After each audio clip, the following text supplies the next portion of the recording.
我们人类总是自称为地球上最聪明的物种，但其实有些动物的智商也不低呢。在野生动物园，动物们的原生态得到了更好的保护，但是在游玩的时候一定要锁好车窗车门，因为冷不丁的，它们可能会拉开你的车门。澳大利亚几乎每年都会有森林大火，而防火防灾怎么也想不到竟然还得防鸟族。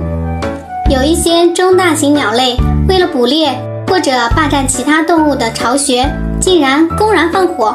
它们会用嘴或爪子抓起树枝没有燃烧的那一端，然后飞到别处的草地或森林，故意放下树枝。当点火成功，小动物们纷纷逃离，这时便是它们捕食的绝佳机会。好一招引狼出洞。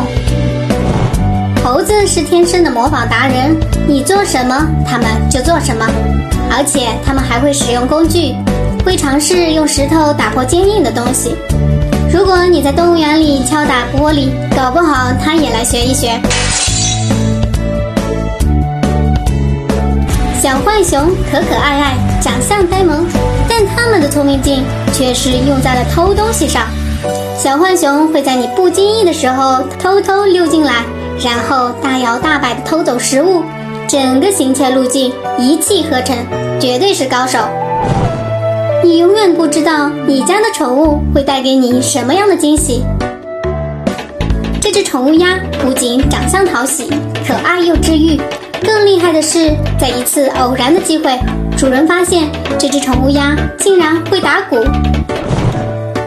我们人类遛娃喜欢带去各种游乐场，小羊也想玩呀。羊妈妈自制转转杯，这花式遛羊看上去特别好玩，而且小羊想玩多久就玩多久。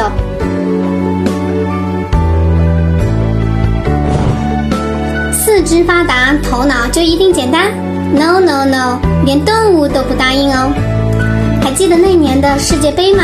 在2010年南非世界杯上，令球迷们疯狂的不单单是赛事，还有一个就是我们大名鼎鼎的章鱼哥保罗。凭一己之力预测比赛结果，准到吓人。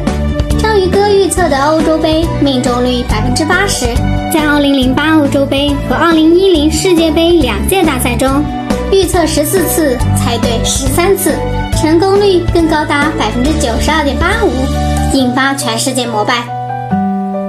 在动物园，我们经常会看到各种各样躺平的动物，但哪个晓得呢？在你转身的那一刻，个个身怀绝技。这里是 Blue 动物园，点击我的头像，更多精彩视频。